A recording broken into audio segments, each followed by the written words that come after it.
Good afternoon. This is Akashvani and I am Valsa Williams with the midday news.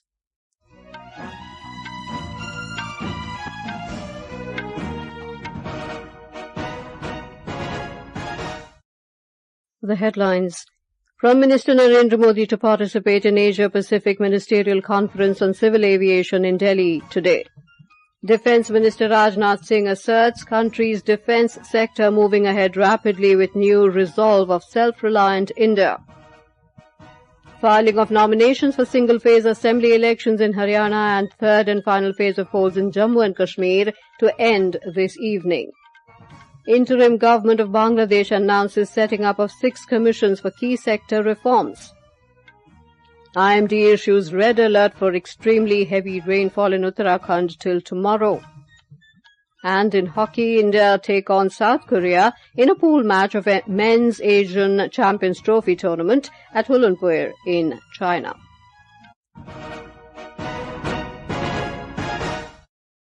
Prime Minister Narendra Modi will take part in the second Asia-Pacific Ministerial Conference on Civil Aviation at Bharat Mandapam in New Delhi today. The Prime Minister will proclaim the adoption of the Delhi Declaration by all the member states.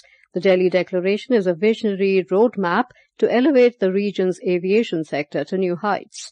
Civil Aviation Minister Ram Mohan Naidu inaugurated the conference in New Delhi yesterday. Mr. Naidu was elected the chairman of the Asia-Pacific Ministerial Conference on Civil Aviation. He called for strategic investments in the Asia-Pacific aviation infrastructure to accommodate 3.5 billion annual passengers by 2035. He emphasized that India aims to increase women's participation in the aviation workforce to 25% by 2025. More from our correspondent.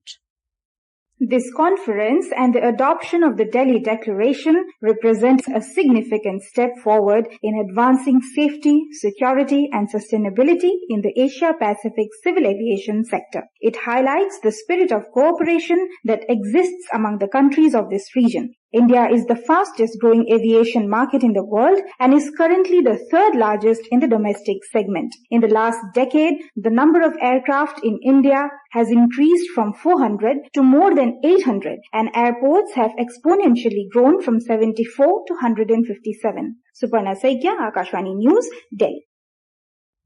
Defence Minister Rajnath Singh today asserted that the country's defence sector is moving ahead rapidly with new resolve of self-reliant India.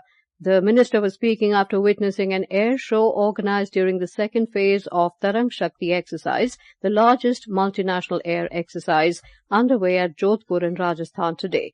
The defence minister said Tarang Shakti is aimed at showcasing the country's military capabilities and strengthening international cooperation among the participating nations. He called upon friendly nations to elevate partnership to a new height in view of the evolving global challenges. तरंग शक्ति के माध्यम से हमने अपनी partner countries के साथ अपने डिफेंस टाइज को और भी मजबूत किया है। साथियों, आज हमारे बीच कई सारी फ्रेंडली फॉरेन डिग्निटरीज भी यहाँ पर उपस्थित हैं। मैं उनसे यह भी कहना चाहूंगा कि आप लोग जब भी भारत आए हैं तो भारत की एरोस्पेस इंडस्ट्री को अच्छे से देखिए, इसका अध्ययन करिए। यह मेरा आप लोगों से विनम्र निवेदन है।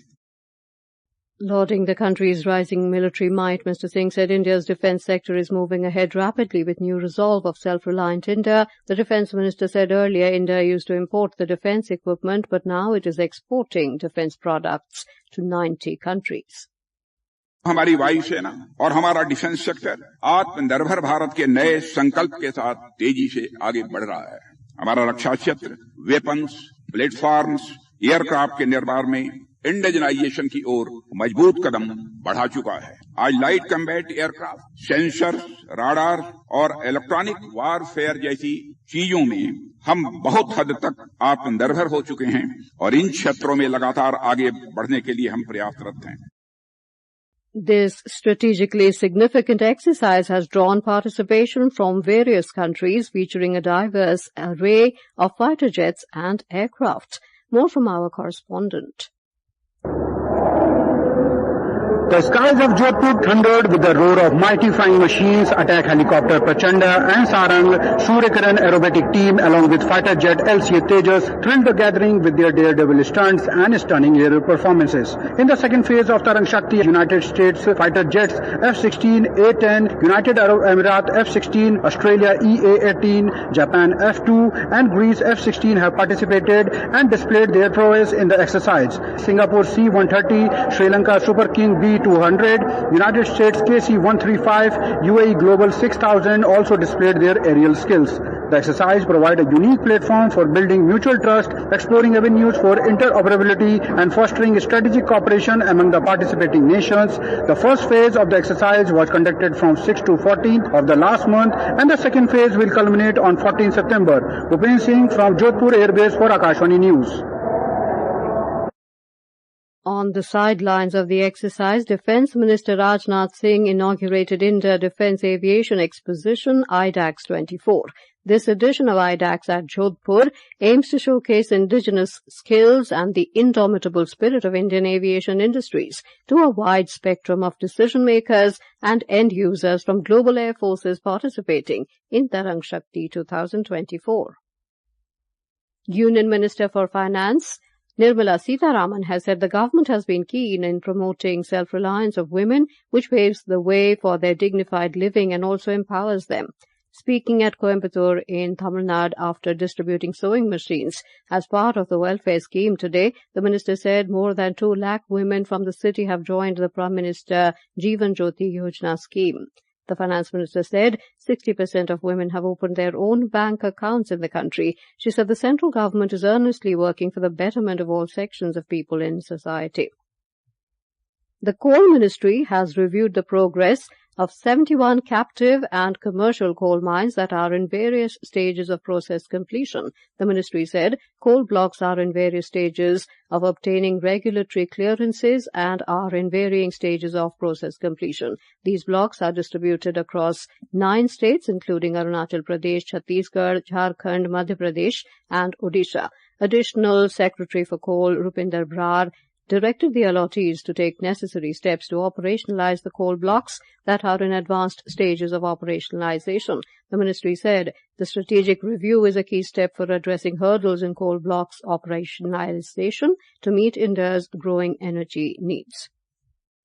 The National Sample Survey Office, NSSO, under the Ministry of Statistics and Program Implementation, is holding a day-long conference on upcoming enterprise surveys in New Delhi.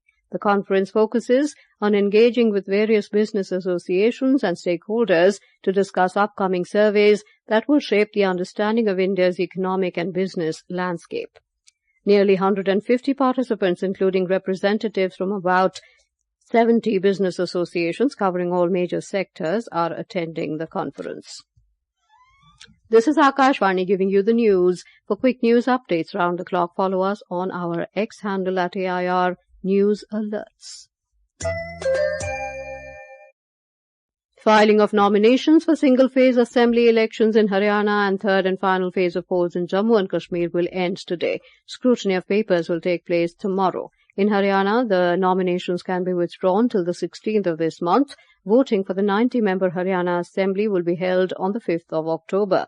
In Jammu and Kashmir, the last date for withdrawal of candidature is the 17th of September.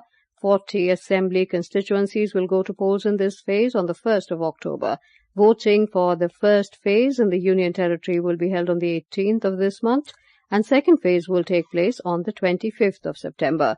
In the first phase, 16 assembly constituencies of 4 southern districts of Kashmir will go to polls. Along with these constituencies, Bijbihara will also go to poll in this phase. Our Srinagar correspondent has the details. The 16 assembly seats in Kashmir are spread in Anantnag, Kulgam, Shopian and Pulwama districts. Star campaigners of various political parties are leaving no stone unturned to woo the voters. As Bijbehara happens to be a key constituency in Anantnag, a triangular fight is expected among Iltija Mufti of People's Democratic Party, the daughter of former Chief Minister Mehbooba Mufti, Sophie Yusuf of Bharatiya Janata Party, and Bashir Ahmed Veeri of National Conference Congress Alliance. A total of 1,02,081 voters will decide the fate of these candidates. Election Commission has set up 125 polling stations with assured minimum facilities in the constituency. Sunil Kohl, Akashvani News, Srinagar. Counting of votes for assembly polls in Haryana and Jammu and Kashmir will take place on the 8th of next month. The BJP today criticized the West Bengal government over the reported incident of trespassers allegedly loitering outside a district judge's quarter late night in Diamond Harbour area. Talking to media in New Delhi, party spokesperson Sambit Patra alleged that safety of the judiciary is being compromised in West Bengal. Mr. Patra accused the TMC of trying to undermine the judiciary in the state. Mr. Patra also hit out at the Congress for failing to prevent communal violence in Himachal Pradesh and Karnataka. He accused the party of doing appeasement politics. External Affairs Minister S. Jaishankar is on a 2-day visit to Switzerland beginning today. This is the third and final leg of his 3-nation visit to Saudi Arabia, Germany and Switzerland. In Geneva, the External Affairs Minister will meet heads and representatives of international organizations with whom India is actively engaged. He will also meet the Swiss Foreign Minister to review the close partnership between the two countries and explore avenues to enhance the bilateral relationship further. The interim government of Bangladesh has announced the setting up of 6 commissions to bring reform in 6 major sectors, including the constitution. In a televised speech to the nation last evening, Chief Advisor Professor Muhammad Yunus said the sectors are the constitution, electoral system, the judiciary, the police, anti-corruption commission, and public administration.